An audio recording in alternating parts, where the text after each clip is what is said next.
Teruan Sannai, everyone. I have received a question for this week's discussion, and the question is when someone gets to the path, someone gets to Sammaditi and starts walking the path, does that person starts getting a lot more disturbances and distractions during the path? That's the question. And if that person does get, how to avoid them, what can you do to avoid them, and what things can you do to overcome them, is the question. So I will explain this using an example. So imagine if there is a girl living in a village, and imagine the girl has a boyfriend, they're going to get married, the girl has a few friends, and the girl has taken some money from a few people as well, just for her education, we'll assume. So now the girl is living, there are no problems, they're fine, everyone's fine with her, and they trust her and everything. But all of a sudden she gets a chance to go to US.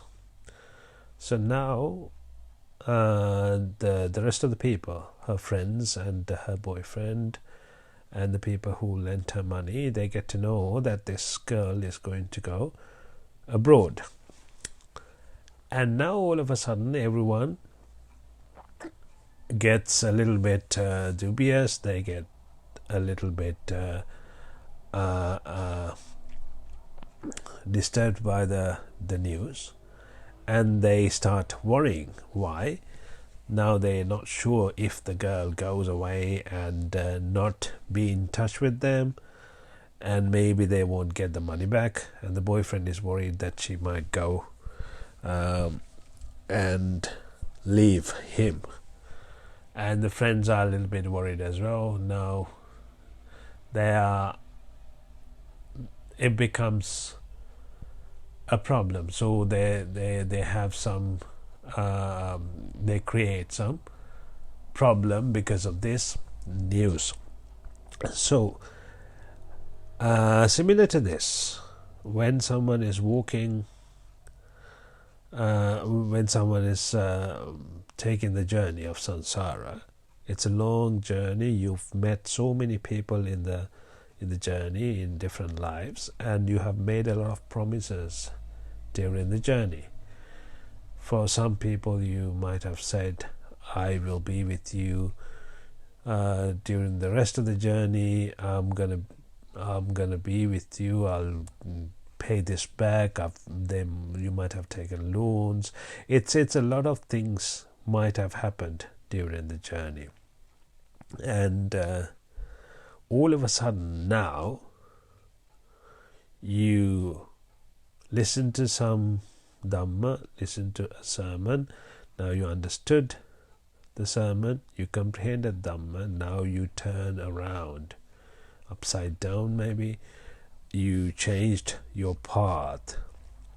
All this time you loved the world, you were going through the world with everyone else, enjoying the world from the six senses, the inner world, and taking things from the outside world, and thinking that this is happiness, and all of a sudden everything changed. Now your thought process changed, now you understood the truth, and now you want to get rid of the journey. So you want to stop the journey, you want to overcome this. Now you're walking a different path. Now what happens is, everyone who was looking forward to going a long journey with you, they have a problem. because you're no longer going to be with them. If they get to know that you have changed the path, they come back and start disturbing you sometimes. So these are problems that can arise. So this is something that you need to know. So I'm not saying that everyone in different planes are going to come and disturb you all of a sudden, but the moment you start showing that you have changed the path, so it's there are two different ways of doing this. One way of doing it is you got the understanding. You don't have to go around telling everyone that you got the understanding. You don't need to act as if you got the understanding. For example, you don't need to change what you're wearing. You don't need to change the way you walk. You don't need to, do those changes so that the outside people will start wondering, what the hell is going on? He was going to parties, he was enjoying, he was singing, dancing, and doing all sorts of things. Now all of a sudden, when we call him for a party or her for a party, he's like, or she's like, no, I'm not going for parties anymore. No, you don't have to change like that. You can still enjoy, you can still go to the parties, but while you are in the party, you can actually see the truth through, because now you have comprehended the Dhamma. You can see the struggle they are making in the party to enjoy, thinking that they do enjoy, but imagine after a party how much of effort they have to put, and then how much tired they are after the party, but they try so much, try so hard, spend a lot of money, and then after the party there's nothing left. It's a waste of effort and waste of money and waste of energy, and you really don't have anything. You didn't really gain anything. So you start seeing things in that perspective when you understand the Dhamma, and slowly you can reduce going to these parties and things like that. But if you stop all of a sudden everything, then sometimes you will get distractions, you will get problems from the community you're living with, from your family, from your friends. So it's a good idea not to change all of a sudden, not to tell everyone about your understanding, but hang around, stay with them, but try to look through, try to understand by being with them. That's one thing that you can do. And also something that happened during the understanding was that what happens when we acquire things, all this time what we did was, when we are going through the samsara, what we did was we acquired things, physical things. We thought we can acquire a lot of things and we can keep them for ourselves. So we started acquiring things, and something you need to know is that we are actually acquiring the suffering. We are only acquiring the suffering, really. For imagine, I will explain it further. Imagine you wanted a car for yourself. You wanted a house for yourself. Did you really get the house or get the car for yourself physically? No, the house was there, the car was there. You just changed your mind. Your thought process changed.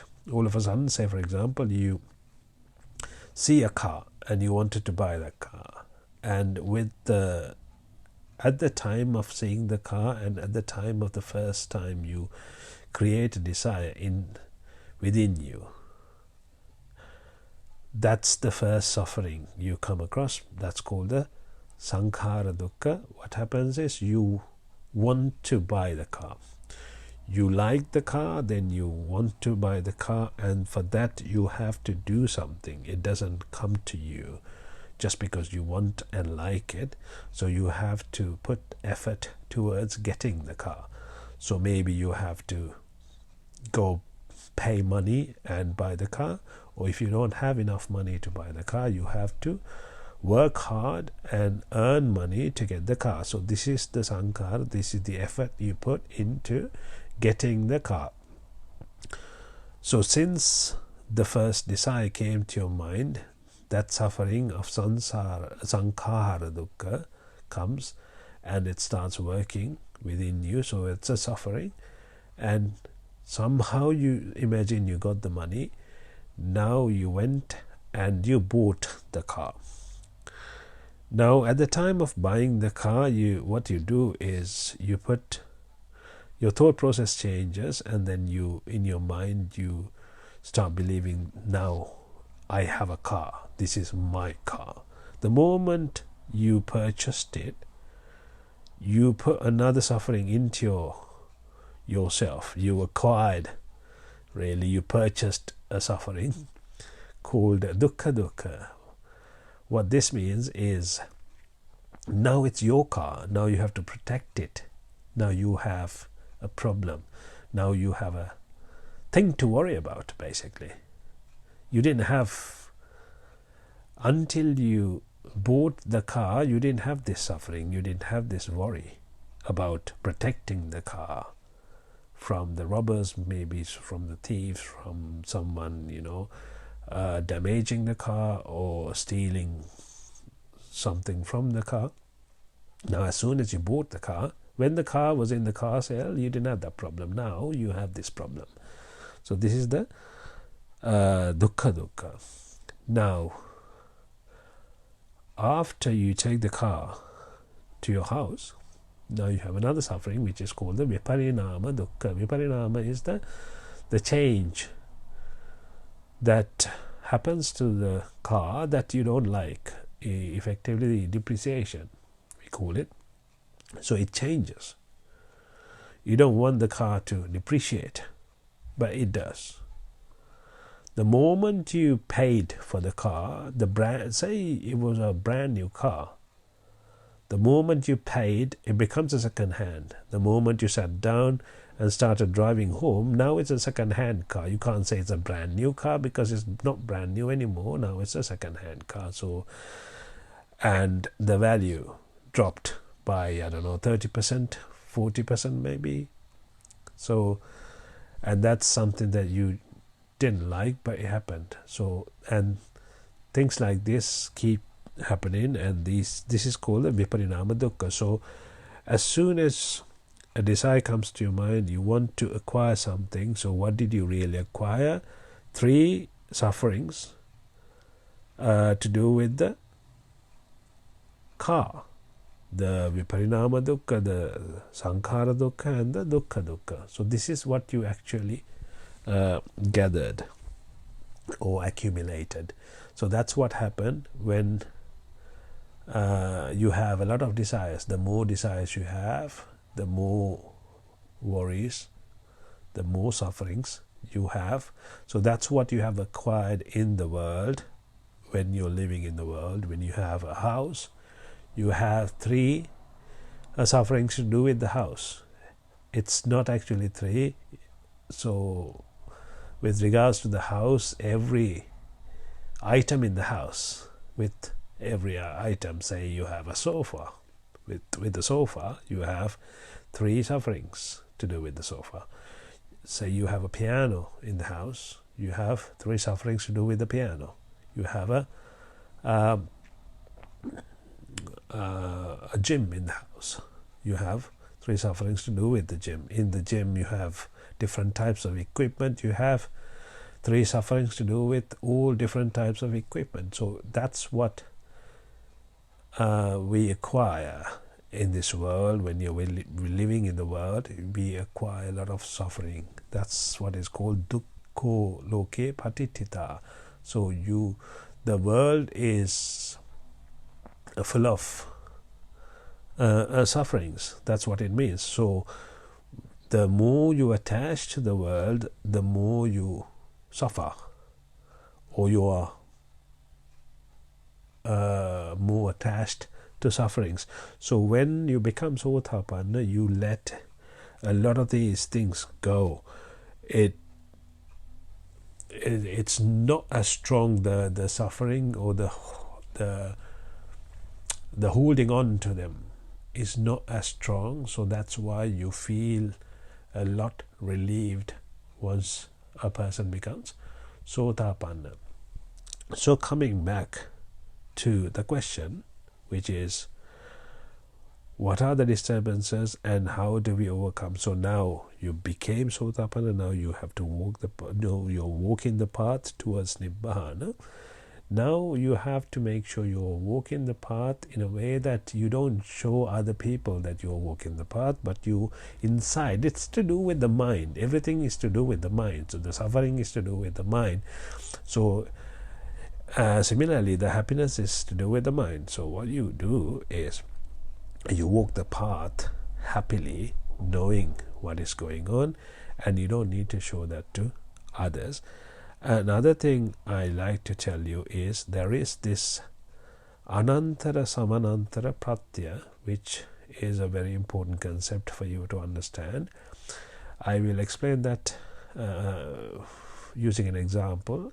Imagine you have some dirt, say food waste or something.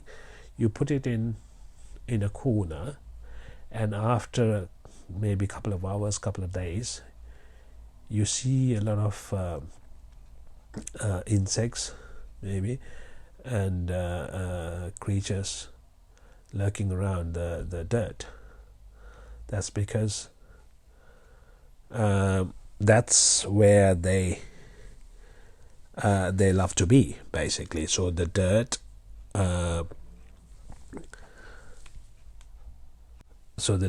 attracts the insects or the creatures or the bacteria maybe, or viruses and things like that. So it's the same thing with the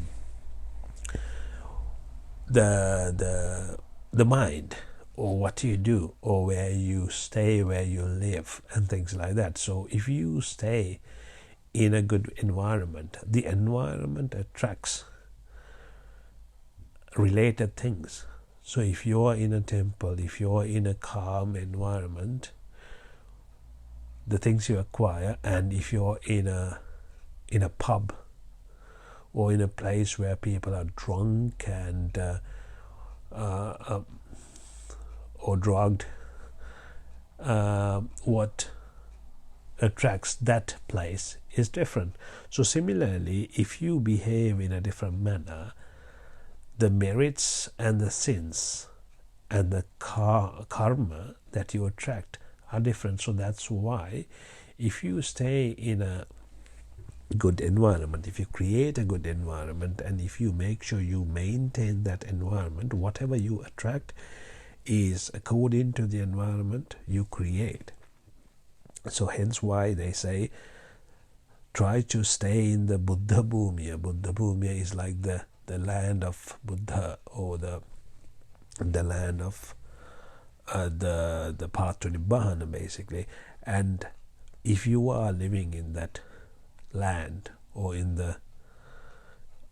that area, you are more likely to be protected by these kind of things. So that's the idea. So we need to make sure whenever we are doing something, whenever we are living our life, we must try to somehow avoid things like that attract bad things to us, basically. So that's a very good way of avoiding the disturbances and the distractions that you get. And also when it comes to meditation, sometimes when you sit down for meditation, initially you're not used to doing meditation. Now all of a sudden you sat down, now you're getting so many thoughts. It's just like it's not easy, but you need to slowly get used to it. Sometimes initially you might have to sit down and just watch what's going on in the mind, not try to do something. Because if you're trying to do something, you're getting even more frustrated.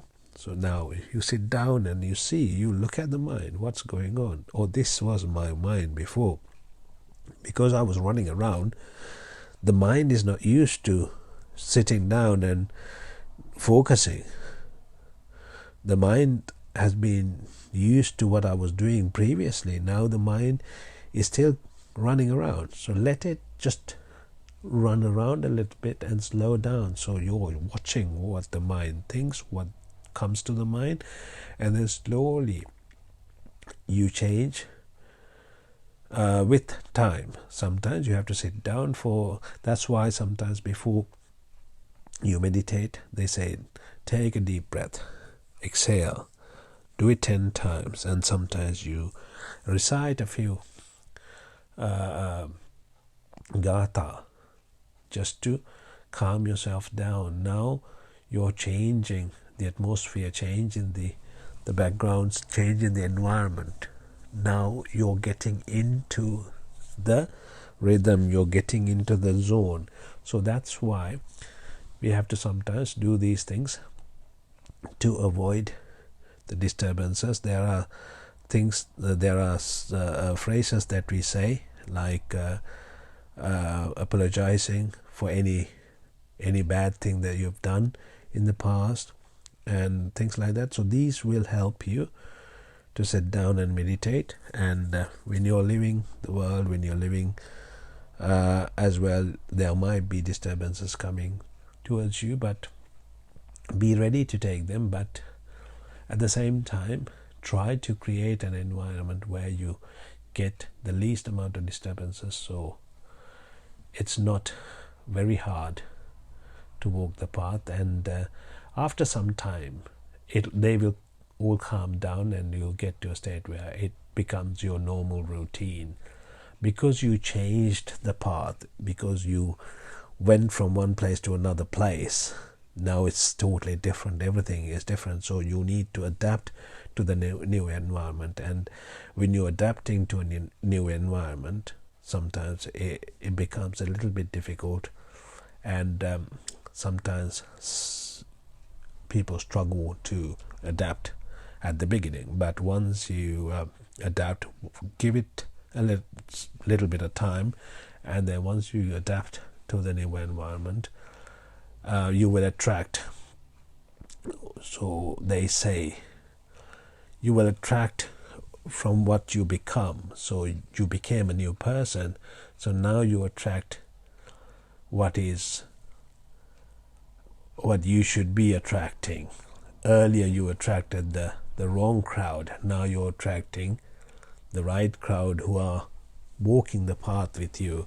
So it might not be the same friends you had, it might not be the same people you associated with before, but now you're attracting the right people, the right walking the right path. I hope you got something out of this. If you have any questions, please feel free to drop a message underneath. And if you haven't subscribed, please subscribe to the channel, and share these with anyone you think is interested in learning, and let me know if you have anything. Thank you very much, and we'll see you again in about a week's time. Terwan Sanai.